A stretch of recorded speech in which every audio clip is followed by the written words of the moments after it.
7 থেকে 9 মে মাত্র 3 দিনে 6 জেলার সীমান্ত দিয়ে প্রায় 300 মানুষকে বাংলাদেশে পুশিন করেছে ভারতের সীমান্তরক্ষী বাহিনী বিএসএফ।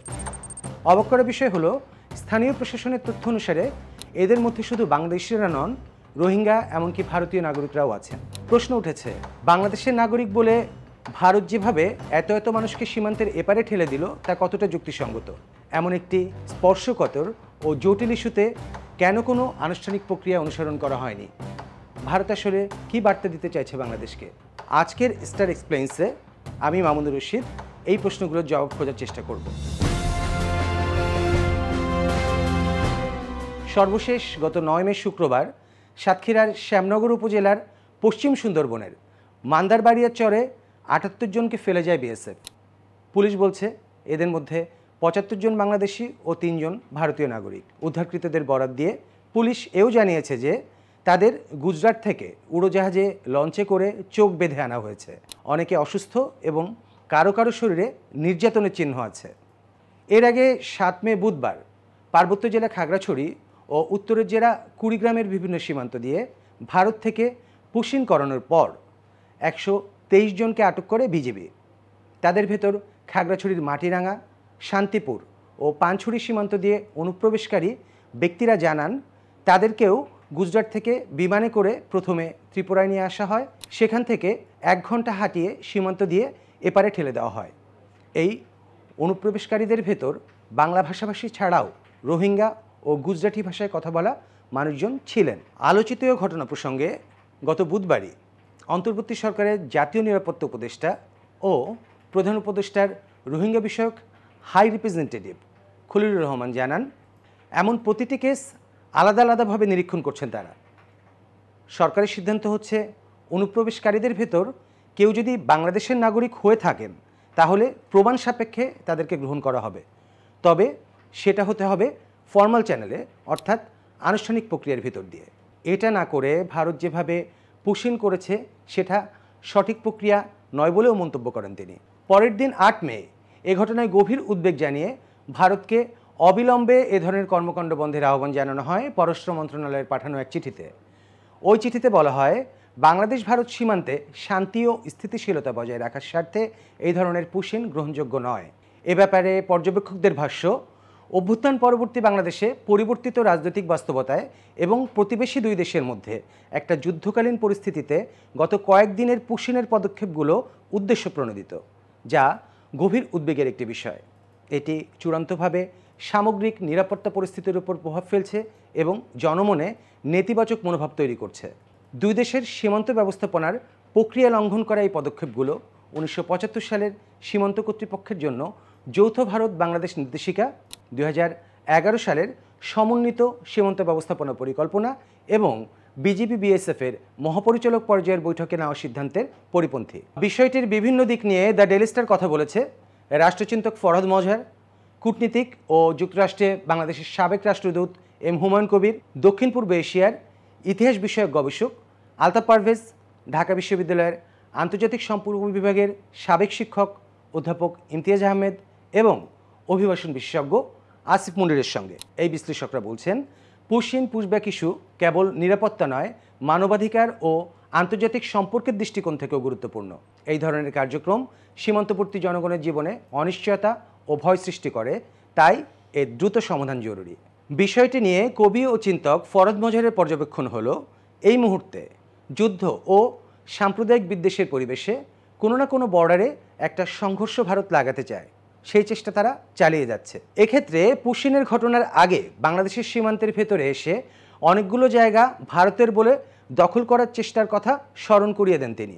বিজিবির সঙ্গে মিলে সীমান্ত সংলগ্ন স্থানীয় বাসিন্দারা যেটা প্রতিহত করেছিলেন। এ ব্যাপারে ফরহাদ মজহার বলছেন, এখন সীমান্তে একটা সংঘর্ষ লাগিয়ে ভারত প্রমাণ করতে চায় যে পাকিস্তানের সঙ্গে বাংলাদেশের একটা সম্পর্ক হওয়ার কারণে পাকিস্তানি জঙ্গিরা সীমান্তে এসেছে। যে গল্প তৈরি করার রাজনৈতিক পরিপ্রেক্ষিত ইতিমধ্যে বাংলাদেশে তৈরি হয়ে আছে। বিষয়টি নিয়ে অবিলম্বে সেনাপ্রধান সহ সংশ্লিষ্টদের সঙ্গে বসে সবাইকে নিয়ে একটি জাতীয় নিরাপত্তা পরিষদ গঠন করার কথা দরকার বলে মনে করেন ফরহাদ মজহার। আর এ ব্যাপারে গবেষক আলতাফ পারভেজের পরামর্শ হলো, সর্বদলীয় বৈঠকের মাধ্যমে করণীয় নির্ধারণ করতে হবে অন্তর্বর্তী সরকারকে। ফরহাদ মজার প্রশ্ন রাখেন, আওয়ামী লীগের এত লোক ভারতে আছে, ওরা তো কেউ বৈধভাবে ওখানে যায়নি, ওদেরকে তাহলে পাঠানো হচ্ছে না কেন? পুশইন কিংবা পুশব্যাকের মতো বিষয়গুলো সম্পূর্ণ মানবাধিকার পরিপন্থী বলেও মন্তব্য করেন এই রাষ্ট্রচিন্তক। আর যুদ্ধ পরিস্থিতিতে এমন উদ্যোগ উদ্দেশ্যমূলক বলেও মন্তব্য করেন তিনি। কূটনীতিক ও যুক্তরাষ্ট্রে বাংলাদেশের সাবেক রাষ্ট্রদূত এম হুমায়ুন কবিরও বলছেন, পুশিনের বেশিরভাগ ঘটনায় আইনি প্রক্রিয়াগুলো মানতে চায় না ভারত। আগেও এমনটি হয়েছে, তবে এবারের মতো বড় পরিসরে এমনটি কখনো ঘটেনি।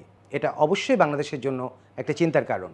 সাবেক এই রাষ্ট্রদূতের ভাষ্য, এ ব্যাপারে বাংলাদেশের পক্ষ থেকে কঠোর অবস্থান নেওয়া উচিত। সেই সঙ্গে ভারতীয় কর্তৃপক্ষকে এটাও মনে করিয়ে দেওয়া উচিত যে তারা ক্রমাগত এমন ঘটনা ঘটাতে থাকলে দুই দেশের সম্পর্কে একটা নেতিবাচক প্রভাব পড়তে পারে। এদিকে বিভিন্ন সীমান্ত দিয়ে ব্যাপক পরিসরে পুশিনের ঘটনাটিকে ভারতের সুপরিকল্পিত সচেতন পদক্ষেপ হিসেবেই দেখছেন আলতাফ পারভেজ।